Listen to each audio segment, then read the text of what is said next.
అయితే మీకు గత ప్రభుత్వ పాలన నచ్చిందా లేదంటే ఇప్పుడు కూటమి పాలన నచ్చిందా? గత ప్రభుత్వం అంటే సారు ఏదో కుక్క బిస్కెట్లు వేసినట్టు వేసారు, మగవాళ్ళకి ఆడవాళ్ళకి పనులు లేకుండా అల్లాడిచ్చారు. పట్టణాలు వెళ్ళి వచ్చి దొంగలు బతికారు కొంతమంది, చాలా బాధలు పడ్డారు మగవాళ్ళకి పనులు లేకుండా, పోరీలని మంచి చెడు ఏమీ లేకుండా. ఇవాళ దేశం ముందు అన్నిటికన్నా రోడ్లు కానించి అన్నీ అభివృద్ధి చేస్తున్నాడు. అది కావాలి ముందు మనకి. ఏదో 4 పుస్తకాలు వాళ్ళని ఇది చేసి కాదు. మాకు ఏంటంటే నమ్మకం మీద వేసాం. ఫస్ట్ నుంచి కూడా ఓటు పుట్టిన కాడి నుంచి కూడా ఆయనకే వేస్తున్నాను, రామారావు గారికి వేసాను. ఇప్పటికి అప్పుడు కూడా అదే నమ్మకం. మాకు ఇల్లు ఇస్తానని ఇలా ఎవరు జగన్ గారు అనమాట.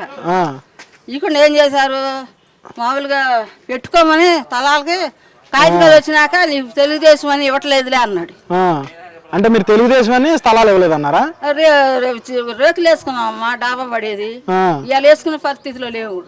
నా పిల్లలిద్దరూ చనిపోయారు. ఇవాళ మేము ఎటు కాకుండా రేకులు వాన వస్తుంది. మరి ఇళ్ళన్న కతి దయదలితే దానిపైన వేసుకుందాం అనుకుంటున్నాం. కానీ వేసుకోపోయినా అన్నయ్య రావాలి, మోడీ గారే రావాలి. మన బిడ్డల పైకి రావాలన్నా, మనం బతకాలన్నా నరుకులు తంపులు లేకుండా ఉంటుంది నా నమ్మకం. అసలు రామారావు గారు రాకముందు అయ్యా బస్సుల చాటు నుండి ఫ్యాసులు పోసుకున్న రోజులు ఉన్నాయి. ఆయన వచ్చినాక బస్ స్టాండ్లు, దొడ్లు, ఎటు వెళ్ళాలో తెలియని పరిస్థితి. బస్సు ఎక్కితే మనుషులు రుద్దుకుంటే ఆడవాళ్ళు ఎక్కడ భయపడేవాళ్ళు. ఇవాళ ఆడవాళ్ళే రాజ్యం. అవునా కాదా? అవును. మాకు ధైర్యం ముందు. అదే మీకు దీపం పథకం కింద గ్యాస్ బండ్లు వచ్చినాయి. ఎన్ని వచ్చినాయి? మాకు 2 వచ్చినాయి. 2 వచ్చినాయి. మీ ఇంట్లో చిన్నపిల్లలు ఉన్నారా, స్కూల్కి వెళ్ళే పిల్లలు? ఇంజనీర్ ఇది చదువుతుందమ్మా, అసలు డిగ్రీ చదువుతుంది. అమ్మ నాన్న లేరు, 2 ఏళ్ల పిల్ల ఇప్పుడు అప్పు చెప్పింది నాకు. అమ్మ ఇద్దరు చనిపోయారులే.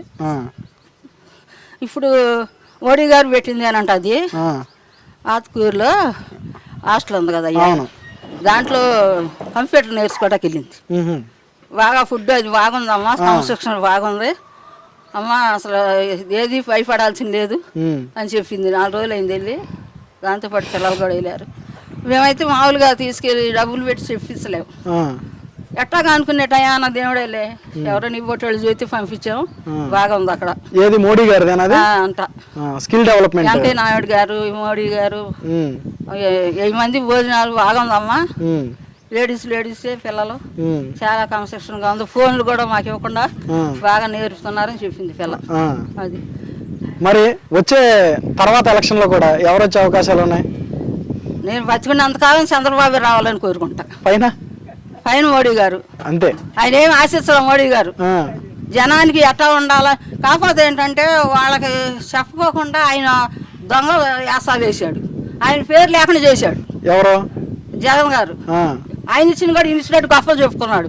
తర్వాత మీ ఓటోళ్ళు చెబితే తెలిసింది, మాకు తెలియదు కదా. అయితే అది